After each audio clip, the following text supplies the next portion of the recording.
وہ پہلے اجلاس میں مختار رانا بھی آئے تھے اور سہراب اسلم بھی دوسرے اجلاس میں وہ خبر پڑھ کے آ گئے کہ انجمن کا کوئی اجلاس ہوا ہے. تو اسی طرح خبر پڑھ کے جب میں انہیں دیکھتا تھا میں کہتا تھا یار نہیں یہ کام نہیں چلنا.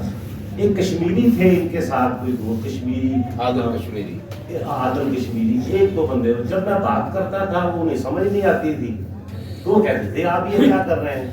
ایک تو انہیں کوئی فنی معیارات کا پتہ نہیں تھا, تنقید کا پتہ نہیں, بلکہ تخلیق کا بھی پتہ نہیں تھا.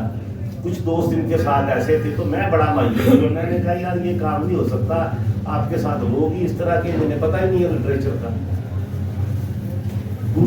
تیسرا اجلاس تھا, ہم انڈور کرتے تھے پہلے. وہ سید عظیم کا آفس تھا شاید وہاں چین روڈ پہ. تو پھر ہم ڈوٹا ٹی اسٹال میں آئے تو پھر ہم باہر نکل آئے باقی یہاں ٹی ہاؤس, پھر چوپال, پھر ٹی ہاؤس. تو اسلم تارک اور عالم خان پوچھتے آئے کہ اجلاس فلاں جگہ پر ہوگا, یہ خبر تھی. جب میں نے انہیں دیکھا تو وہ اچھا تم ہے, وہ میں کیا میں تو شکر ہے قانون دوسری بھی ہے. اچھا تو یہ آئے تو میں نے اس دن انہیں کہا تھا کہ اب انجمن چلے گی. میں کہ اب اصل وارث جو اصل لوگ ہیں وہ آ گئے جو ادب کو سمجھتے ہیں, اس نقطہ نظر کو سمجھتے ہیں. تو ظاہر ہے کہ پھر بہت ایک طویل نشستیں. ایک تو زمانہ تھا ایچیسن میں اسلم تارک رہتے تھے تو ہمارا جمعے کا دن وہاں گزرتا تھا. میرا ہاف ڈے ہوتا تھا یہاں سے ایمان رمضان سے اٹھ کے میں سیدھا وہاں. تو بھابھی مرحومہ بڑے اچھے ہمیں کھانے کھلاتی تھیں, بڑی لذت تھی ان کے ہاتھ میں. اور وہ کوئی ایسی چیز پکی ہے تو انہوں نے کہنا عالم بھائی کو فون کریں, عابد بھائی کو فون کریں, آج شہر میں ہڑتال ہے, ہوٹل بند ہو گئے, وہ کہاں سے کھائیں گے. تو یہ بھی ایک اس طرح کا بھی شام تک وہاں بیٹھنا. ان دنوں پہلے جب انجمن شروع نہیں کی تھی 2 دن ہم انارکلی بیٹھتے تھے, ایک بدھ کا دن, ایک جمعے کا دن. یہ 2 دن ہوتے تھے جب ہم اکٹھے ہم وہاں بیٹھا کرتے تھے. تو جیسا کہ دوستوں نے کہا کہ وہ مجلسی زندگی کے آدمی تھے, تھوڑا سا ان کے میں جو تخلیقی کام ہے ذرا اس پر 2-3 باتیں وہ بھی عرض کر دوں. کہ ایک تو ان کی کتاب ہے غلام جسموں کا نوحہ. غلام جسموں کا نوحہ اگر آپ پڑھیں, جن دوستوں نے پڑھی ہے, تو ضیاء کا پورا پیریڈ, اس کی سفاکیت, اس کی لعنت, اس کی وہ ظلم, بربریت, شخصی آزادی پہ بولنے پہ پابندی, پورا عہد آپ کو اس میں سانس لیتا نظر آئے گا. وہ افسانے ان کے جو افسانے ہیں, مثلاً جا چکے آدمی سے جا چکے سے مکالمہ. وہ جا چکے سے مکالمہ ایکچولی وہ بھٹو کے حوالے سے ہے, انہوں نے وہ لکھا ہوا ہے. اچھا پھر وہ جو افسانہ ہے غلام جسموں کا نوحہ, آپ پڑھتے جائیں سارے افسانے اس کتاب کے, تو وہ جو عہد ہے اس میں جو کچھ لوگوں کے ساتھ ہو رہا تھا وہ انہوں نے پورا کا پورا ان افسانوں میں بند کر دیا. ہم انہیں کہا کرتے تھے کہ ڈاکٹر صاحب جس طرح کی نثر آپ لکھتے ہیں, یہ جو نثری نظم لکھنے والے ہیں چند ایک 2 بندوں کو چھوڑ کر, یہ تو آپ کے افسانے ویسے ہی ہیں کہ ایسے لائنوں میں الگ الگ لکھنا شروع کر دیں. یہ طویل نثری نظم نہیں ہے, ان کا اسلوب ایسا تھا کہ یہ تو نثری نظمیں ہی بنتی ہیں.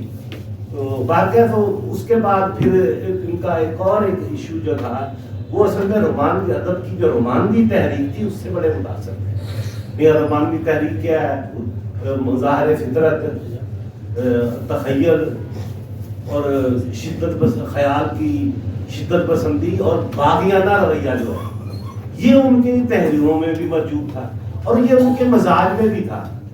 وہ کچھ عرصہ بندے کو برداشت کرتے تھے, جب دیکھتے تھے کہ یہ اس طرح کا نہیں ہے تو خود ہی اسے کہتے اچھا بھی خدا آپ چلیں, وہ آپ کا دوست ہے. تو اس طرح بھی کرتے تھے وہ. یہ ایک ان کے رویے میں بھی یہ چیز تھی. تو یہ وہ رومانوی. اچھا پھر یہ آپ کا دریا جو ہے اس کے پہرے انہیں زبانی یاد تھے اور وہ انہیں وہ سناتے تھے. اچھا وہ آخر تک نہیں بھولے وہ پہلے. وہ جو اس کا کردار ہے نیلم گوتم بر کا, میرا خیال ہے کہ عالم خان نے وہ اس کردار کو خود پر اتنا طاری کر لیا تھا, ویسے ہی انہوں نے کسی گوتم کے پیروکار کی طرح ہی انہوں نے زندگی گزاری ہے. ایک دفعہ انہوں نے نا چرخہ دیکھا, چرخے کا ایک چھوٹا سا, وہ میرے شہر میں لوگ بناتے تھے.